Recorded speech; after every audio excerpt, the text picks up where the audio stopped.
آپ دیکھ رہے ہیں مسائل کا حل چینل۔ الشمس والقمر بحسبان۔ حمد و ثنا رب کائنات کے لیے بے شمار صلاۃ و سلام سید الانبیاء سید ولد آدم محمد رسول اللہ صلی اللہ علیہ وسلم کی ذات پر۔ حمد و صلاۃ کے بعد سورہ الرحمن کی یہ آیت الشمس والقمر، سورج اور چاند بحسبان، یہ ایک حساب کے ساتھ ہے۔ اللہ رب العزت نے جب سے سورج اور چاند کو بنایا ہے تو یہ اللہ کے حکم سے چل رہے ہیں، اور ایک وقت آئے گا یہ سورج اور چاند، اس کا جو نظام ہے درم برم ہو جائے،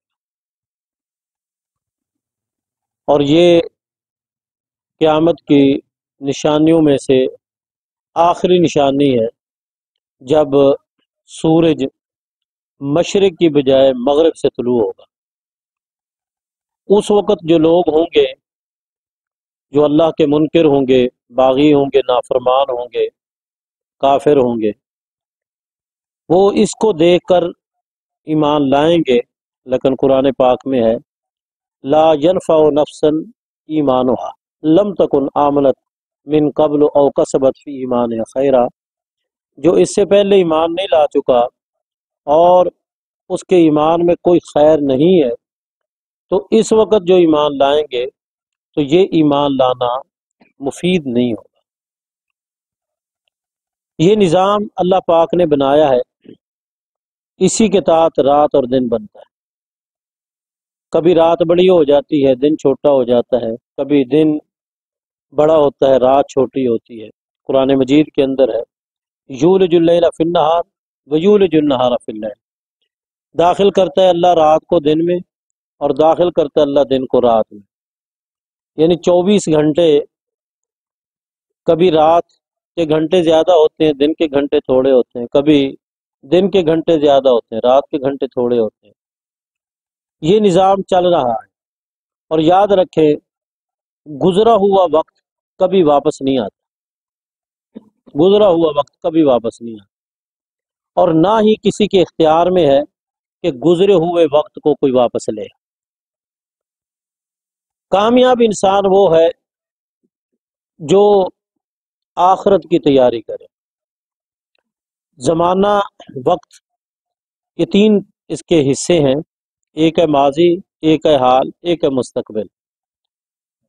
اب جو میں بول رہا ہوں، جس طرح میں بولتا جاؤں گا پیچھے والا ماضی بنتا جائے گا، اور جو میں بول رہا ہوں یہ حال ہے، اور آگے والا جو ہے یہ مستقبل ہے۔ مستقبل بنانے کے چکر میں بعض اوقات انسان جو اس کا حقیقی مستقبل ہے اس کو خراب کر بیٹھتا ہے۔ مستقبل بنانے کے چکر میں جو حقیقی مستقبل ہے اس کو بندہ خراب کر بیٹھتا ہے۔ اکثریت اس وقت وہ لوگ ہیں جو سرے سے آخرت کے حوالے سے، آگے والے مستقبل کے حوالے سے ان کی کوئی سوچ ہی نہیں۔ جو لوگ مرنے کے بعد اٹھنے کا یقین ہی نہیں رکھتے، انہوں نے مستقبل کے حوالے سے سوچ بیچاری کیا کرنی۔ جو لوگ مانتے ہیں کہ مرنے کے بعد اٹھنا ہے تو یقیناً ان میں سے کچھ لوگ ایسے ضرور ہیں جو فکر رکھتے ہیں، لیکن اکثریت ان کی بھی جو اس بات کو تسلیم کرتے ہیں کہ مرنے کے بعد اٹھنا ہے، وہ آخرت کا جو مستقبل ہے، مرنے کے بعد جو مستقبل ہے، اس حوالے سے ان کی تیاری ہے ہی نہیں ہے صحیح معنوں میں جس طرح ہونی چاہیے۔ یاد رکھیں تین چیزیں ہیں جو بندہ یہ چاہتا ہے کہ میرا آخرت کا جو مستقبل ہے وہ اچھا ہو۔ سب سے پہلے ہے توحید۔ توحید، اللہ کی ذات اور صفات میں اللہ کے سوا کو شریک نہ ٹھہرا، اور دوسری چیز وہ ہے رسول اللہ صلی اللہ علیہ وسلم کی اتباع اور اطاعت، اور تیسری چیز یہ ہے کہ انسان کا جو رزق ہے، جو معیشت ہے، وہ حلال کی ہو۔ کلمہ شہادتین کے بعد نماز، یہ وہ عمل ہے کہ کسی صورت میں معاف نہیں، کسی صورت۔ انسان کی زندگی کا کوئی بھی پہلو ہے، نماز نہیں معاف، حتیٰ کہ اگر نماز معاف ہوتی تو ایک وقت ایسا آتا ہے کہ جب سامنے دشمن ہے اور وہ مارنے کے لیے تیار ہے، میدان جنگ ہے، تو اس حالت میں بھی نماز معاف نہیں، بلکہ صلاۃ الخوف ہے کہ نماز وہاں بھی پڑھنی ہے اور اس میں اپنا بھی دفاع کرنا ہے، اپنے آپ کو بھی بچانا ہے اور اللہ کو بھی راضی کرنا ہے، نماز وہاں بھی معاف نہیں۔ اور کئی طریقے ہیں نماز پڑھنے کے جو امام نسائی نے اپنی کتاب سنن نسائی کے اندر وہ سارے کے سارے تفصیل سے بیان کیے ہیں۔ تو جو بھی آسان لگے، جس میں آپ کا بھی تحفظ ہو، آپ کی جان کا تحفظ ہو اور ساتھ ساتھ اللہ کی عبادت بھی آپ ادا کر سکیں، وہی طریقہ اپنا لیں۔ انفرادی ہے، اجتماعی ہے، امام کے ساتھ ہے، مختلف ہیں اس کے طریقے، تو نماز وہاں بھی معاف نہیں۔ کتنا بد نصیب وہ انسان ہے جس کو اللہ پاک نے گھر بھی دیا ہے، رات بھی دی ہے، سکون بھی دیا ہے، سردی گرمی کے حوالے سے مکمل سہولتیں بھی ہیں، صحت بھی ہے، کوئی بیماری نہیں، اور روز مرہ زندگی کی ضروریات بھی پوری ہو رہی ہیں، اور وہ بندہ نماز نہیں پڑھتا۔ کتنا بد نصیب ہے وہ انسان، اور کتنے ایسے بد نصیب ہمارے قرب و جوار میں رہتے ہیں، اذان سنتے ہیں، پتہ بھی ہے، نماز نہیں پڑھتے۔ یقین کریں ایسے لوگ بھی ہیں جو بعض اوقات عیدین کی نماز بھی نہیں پڑھتے، نہ فرض نہ جمعہ، حتیٰ کہ عیدین کی نماز بھی نہیں پڑھتے۔ یعنی ان کی قسمت میں سال کے اندر ایک مرتبہ عید الفطر اور ایک مرتبہ عید الاضحیٰ آتی ہے، ان کی قسمت میں وہ عید کی نماز پڑھنا بھی نصیب نہیں ہوتی۔ اس کی میں مثال دیتا ہوں تاکہ آپ کو یقین ہو جائے کہ واقعی ایسے لوگ ہیں۔ ایک کسائی ہے، نماز نہیں پڑھتا، جمعہ نہیں پڑھتا، وہ عید کے موقع پہ عید میں بھی نہیں پڑھتا، وہ پہلے سے بکنگ کر لیتا ہے، اور کسی کی نماز عید پہلے ہوتی ہے، کسی کی بعد میں ہوتی ہے، کسی سے دیر سے ہوتی ہے، کسی جلدی، وہ سب کی بکنگ کر لیتا ہے، اور وہ پہلے سے اپنا ساز و سامان تیار کر کے وہ وہاں پہنچ جاتا ہے۔ یاد رکھیں کتنی بد قسمتی اس انسان کی جس کو نہ خوشی نصیب ہے نہ نماز نصیب ہے۔ یہ کیا ہے؟ یہ دنیا کی ہوس اور حرص ہے جو انسان کو آخرت سے غافل کر رکھا اس نے۔ اس لیے اپنی اولاد کا مستقبل بنانے کے لیے اپنی اولاد کا اخروی مستقبل تباہ و برباد نہ کرو۔ اپنا مستقبل بنانے کے لیے اپنا جو اخروی زندگی کے اعتبار سے مستقبل ہے وہ تباہ و برباد نہ کرو۔ یا ایھا الذین آمنوا قوا انفسکم واہلیکم نارا، ایماندارو اپنے آپ کو بھی بچاؤ، اپنے اہل و عیال کو بھی بچاؤ۔ یہ سردی جب آتی ہے تو ہم کیا کرتے ہیں؟ ہمارے پاس اللہ کا دیا ہوا مال و متاع ہوتا ہے، ہم ہیٹر لیتے ہیں، ہم ہر طرح کا انتظام کرتے ہیں، گیس نہیں ہے سلنڈر بھروا لیتے ہیں، اور حتیٰ کہ پنکھے آ جاتے ہیں جو بجلی کے اوپر چلتے ہیں، ان کی ہیٹ سے ہم مستفید ہوتے ہیں۔ تو اس طرح کے ہم انتظام کرتے ہیں۔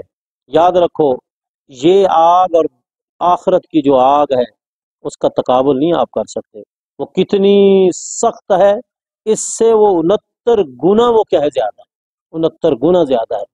اور یہ آگ اس میں انسان جاتا ہے تو انسان مر جاتا ہے، لیکن وہ عذاب ایسا ہے لا یموت فیہا ولا یحیا، جلے گا ضرور لیکن موت نہیں آئے گی۔ اور سب سے زیادہ تکلیف بندے کو پتہ ہے کس وقت ہوتی ہے؟ جتنا انسان کا یہ چمڑا نرم و نازک ہے نا، اتنا ہی آگ لگے تو تکلیف ہوتی ہے۔ جتنا چمڑا سخت ہوتا ہے اتنی تکلیف زیادہ نہیں ہوتی، کم ہوتی ہے۔ یہاں ایڑی پہ آگ لگے اتنی تکلیف نہیں ہوتی جتنی تکلیف اس جگہ تھوڑا سا لگ جائے۔ یہ نرم و ملائم ہے اور یہ کیا ہے؟ سخت ہے۔ اسی طرح اس جگہ پہ لگ جائے، جسم کے کسی حصے پہ لگ جائے، لیکن وہ آگ ایسی ہوگی کہ قرآن مجید کے اندر ہے، اللہ فرماتے ہیں وہ آگ چمڑے کو جلائے گی، بدلناہم جلودن، ہم اس چمڑے کو پھر تبدیل کر دیں گے۔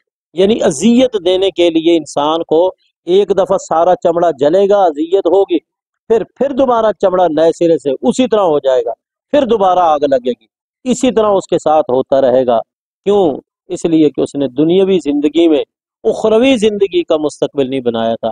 اللہ سے دعا گو کہ اللہ تعالی ہم سب کو توفیق دے کہ جہاں ہم دنیا کا مستقبل بناتے ہیں، انسان کو اللہ نے منع نہیں کیا، بنائے دنیا کا مستقبل، اچھی رہائش اللہ حکم دیتا ہے، اچھا کھانا، اچھا پینا، اچھے انداز میں رہنا، اچھی سواری استعمال کرنا، بہترین کاروبار کرنا، حلال و حرام کا امتیاز رکھنا، یہ اسلام کا حکم ہے۔